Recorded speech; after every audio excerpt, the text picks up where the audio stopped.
Hey everybody! I don't know how to make a creative intro for this, so here's Sonic 2. The Nintendo Switch has one hell of a game lineup, doesn't it? And it just keeps on going even with its sequel out. Thanks to such games as The Legend of Zelda Breath of the Wild, Mario Kart 8 Deluxe, LEGO Marvel Superheroes, Portal, Metal Gear Solid 3 Snake Eater, Ikaruga, Street Fighter 3 Third Strike, Final Fantasy VII, Super Mario 64, Neo Turf Masters, Sonic 3 and Knuckles, Mega Man X, Another World, Fire Emblem Shadow Dragon and the Blade of Light, Castlevania 3 Dracula's Curse, Double Dragon, Mario Brothers, Atari Video Cube, Sky Skipper, Galaxian, Pong, and Popeye Meets Sinbad the Sailor. There's nothing but old crap on this thing. Understandably due to the console's weaker hardware compared to its competition. As a result, we've seen a boatload of these classic titles put on Switch through NSO, game compilations, individual releases on the eShop, or even series such as Arcade Archives. I mean, I'm not complaining. But one interesting case of this is Sega's own lineup of classic games, Sega Ages. Around when they were still making consoles, and even after they left the market with the Dreamcast, they've always made sure to make their legacy content readily available, most notably their classic arcade titles and Mega Drive/Genesis games. Pretty much every console generation you could think of had these in some way. The Saturn having individual compilations, the PS2 having this ugly 3D texture overhaul looking as if Disney remade these games, individual games available on the Xbox 360, PS3 and Wii's digital storefronts, stereoscopic 3D versions on the 3DS, and now Sega Ages on the Switch eShop developed by M2. It began back in September 2018, a year and a half after the Switch's launch, and lasted for roughly 2 years with 19 games, and Sega intended to continue re-releasing their games on the console. If I see another Mega Drive compilation on this console, I think I'm gonna scream. So today, we'll be looking at this compilation of games, and as to why it never took off. Starting off appropriately with Sonic the Hedgehog. Like, how could you not kick this series off with this game? But before we continue, I just have to say, the menus have a great presentation, making things easily accessible, sleek, and stylish. Did you know the background music is a slowed down version of the Mega CD's Japanese/European BIOS music?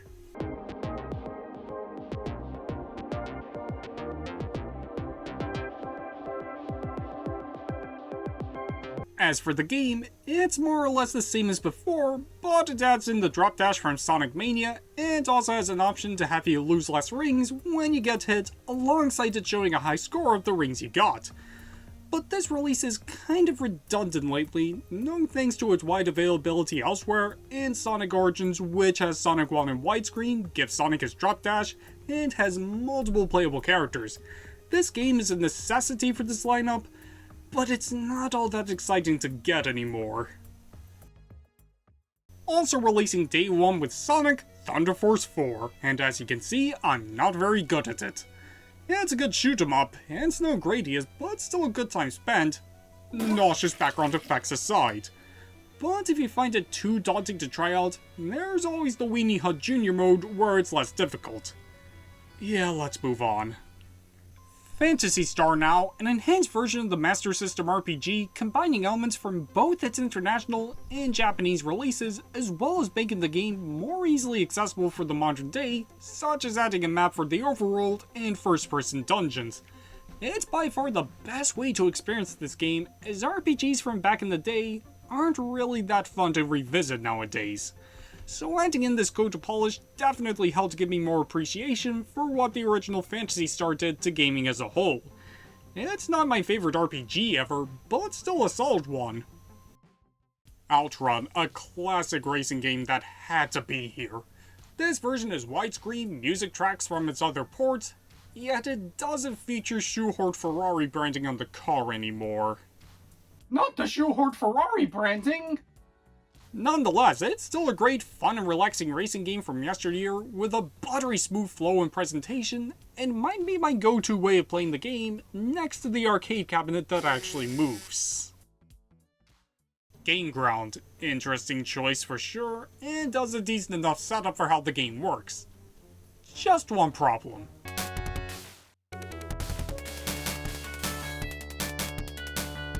it feels slower than corpse decomposition. The characters move unreasonably slow, and for something labeled as a strategy game, there's hardly that much strategy as you just aim to kill all the enemies and rinse and repeat. It could have easily been called Take Out All the Bad Guys and Hope You Don't Die the video game. But my guess is that name was already copyrighted. Damn it! Not to mention, it's unreasonably difficult to land a hit on these guys, as they just keep spamming attacks on you. I'm convinced it's easier to dodge snow during a blizzard. And get this, if you reach the opposite side that clearly says the end while there are still enemies, you lose a life. Why even add it there in the first place? This release does let you play as all 20 characters as opposed to just 3, and it does have a rewind function. Not the greatest rewind ever, but what are you gonna do? So yeah, despite its additions, this game really hasn't aged all that well, and its music sounding like my last bathroom break doesn't help either.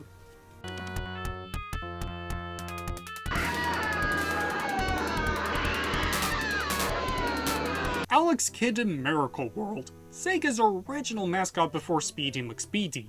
A solid enough platformer, and as similar enhancements Phantasy Star did, alongside Game Ground's rewind function. A really cool release harking back to Sega's platforming roots.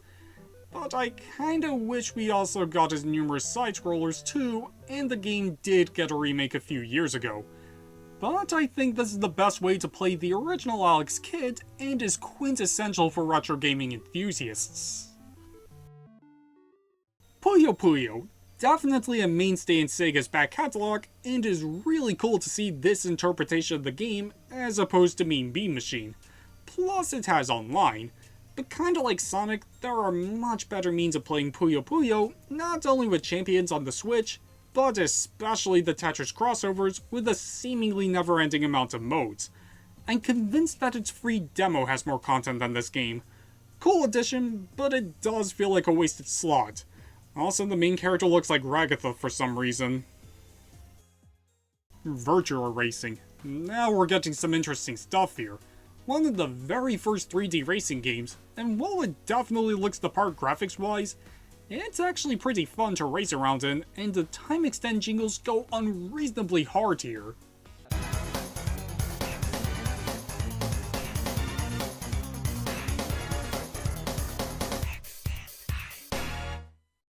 Initially, this release did have issues regarding its color presentation, as the car didn't look all that pretty in pink. But it did get updated to let you adjust the color to be more in line with the original arcade release. This is more like it. Already one of my favorites from this lineup, and to this day, I still see myself coming back to it here and there. Try it out if you haven't already. Wonder Boy in Monsterland. You doing okay there? A pretty interesting release in this lineup, and it's a typical fantasy platformer where you slay enemies to get gold and save it up to gain upgrades to your weapons and armor. Which is especially good as you hardly wear anything at the start of the game. Good grief, he's naked! This is a pretty fun platformer, and has some decent strategy to think about how you should save up your coins for more powerful weapons, or get healed by a nurse cow and crocodiles serving alcohol in the kids game. It can be pretty challenging at points, but it does have unlimited continues, and there's also a mode where it has coins showing up less frequently for more of a challenge. Pretty neat game overall. Wait, isn't this game part of the Wonder Boy collection? Space Harrier, a staple in Sega's arcade lineup, and it's just as great here with widescreen, an option to have some dogs act as your shield.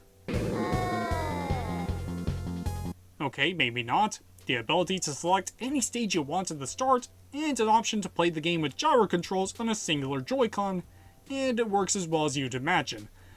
While I do think there could have been a bit more added to this package, this is still a classic shooter you can never go wrong with, and makes for a great game to pick up and play for the Switch. Columns 2: The Voyage Through Time. That's more like it.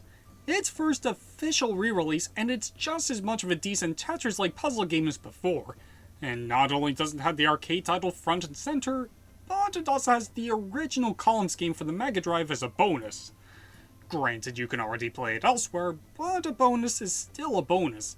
As for the main attraction itself, there are plenty of modes to enjoy, such as the main arcade mode where you have to clear flashing gems to proceed, whilst avoiding skulls that rise the screen, an infinite mode akin to Puzzle League, and an option to play the standard arcade mode without those pesky skulls. Plus, there's an achievement system with various Sega characters that incentivizes you to play the arcade mode right up to the end. This is a brilliant package with loads to do and brings more light to an obscure classic. This game is a real gem in this lineup. Oh, that was a good one! Puzzle and action Ichidant-R. Wow, they're really delving into obscure stuff now, aren't they? An arcade variety game which randomly throws you select brain teasers to help save the princess, and it's pretty fun. The games have a lot of variety and it has an especially charming presentation. While some of the games do take a minute to process, it's all worth it just to input most of the Konami code in a Sega game. This release also gives you the Mega Drive port that only released in Japan. Much like our last game, Puzzle and Action Ichidant-R is a great elusive title with plenty of extra enhancements, making it that more bang for your buck. If this lineup consisted more of this in Columns 2 and less Game Ground and Puyo Puyo, this would be a pretty neat series of classic games on the Switch. Shinobi. Not every day you see the original Shinobi get re-released, especially compared to its Mega Drive installments, and even that doesn't have Spider-Man in it. And despite the game having an uncanny resemblance to Namco's Rolling Thunder, it's a pretty good arcade side-scroller, and at least here you have an infinite amount of shuriken, and you can start at any stage you last left off from. For the Aegis mode, you start with a more powerful setup to help ease players, and in both modes, you can now rewind the game to a certain point, rather than Game Ground and Alex Kidd automatically rewinding the last 5 seconds. Woo! We finally have a decent rewind function! It may have taken like 13 games to get here, but still! So yeah, another good one. Please try out the Art of Vengeance demo, it's so good! Fantasy Zone, yet another mainstay in Sega's Classics back catalog, and has similar enhancements as Outrun and Space Harrier with a stage select, but this time it allows you to input money you've gained over time to get more powerful weapons at the start of the game. A mode that has you swap out weapons, and throughout it all, guides all over the place such as a map at the bottom, and price guide for ship parts. While overwhelming and even redundant at first, is pretty helpful for newcomers. So yeah, this is a neat port of a classic. Are you beginning to see a pattern here? Puyo Puyo 2. It's more Puyo Puyo now with a rewind function. Next! Sonic the Hedgehog 2. Much like Sonic 1, is near identical to its original release, adding in Mania's drop dash and the ability to lose less rings when taking damage. There's hardly any reason to pick this up, with Sonic Origins once again having widescreen, the drop dash, multiple playable characters, and even Hidden Palace Zone. It's honestly kind of ridiculous how many times this singular game got re-released on the Switch. The fact this has its own Scott's Dash video says it all. But it has Knuckles in Sonic 2. Look, it's Knuckles. G-LOC Air Battle. Kind of weird we got this and not Afterburner, but to be honest, this is a pretty fun shooter for its time. It feels satisfying shooting missiles that targeted jets, and I really like how the screen moves, further simulating its original arcade release. This release also has more levels, with an easier way to line up targets. While I still find it strange this got chosen over Afterburner given how more iconic it is, you should absolutely try this one out if you already like that game. Thunder Force AC, another good shooter, and it's the arcade upgrades of the third game. It packs a good punch and challenge, the weapons are really fun to use, and it's a nice looker overall, especially as the backgrounds are less nauseous this time. I mean, they still kind of are. Plus, the Weenie Hut Jr. mode returns in all its easy glory, with enemies taking less damage, and you being able to keep your selected weapon after losing a ship. So all in all, the best way to play this game. And finally, Herzog Zwei.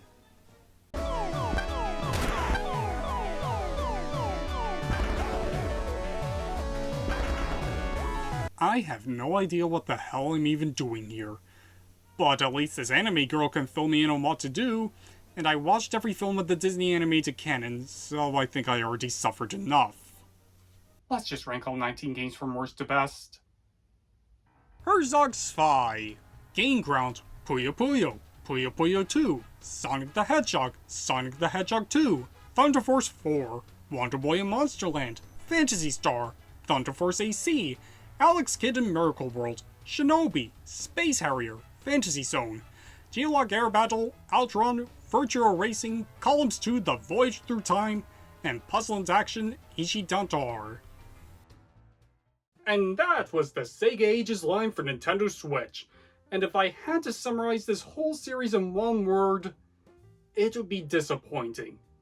We genuinely got some nice surprises here and there, but most of these games were ones we saw time and time again, and the fact that they're included in other compilations on the same console really doesn't help. Though in many cases these are the definitive ports of these games, Sega's over-reliance on playing it safe with their picks prevented them from going further with the series, and I'm not surprised it didn't take off as a result. But with the Switch 2 now out, I think Sega should take this opportunity to actually put effort into re-releasing their legacy content, particularly games people actually care about. The Mega Drive is the most readily accessible retro console on modern platforms, so I reckon it's time their other games get the spotlight, especially those on the Saturn and Dreamcast, rather than making another damn Mega Drive compilation, or hiding their games as bonuses in the Yakuza Stroke Like a Dragon games, or whatever the hell that franchise is called these days. Re-release games like Virtua Fighter, Daytona USA, Knuckles Chaotix, Panzer Dragoon, whatever this nightmare fuel of a cover is.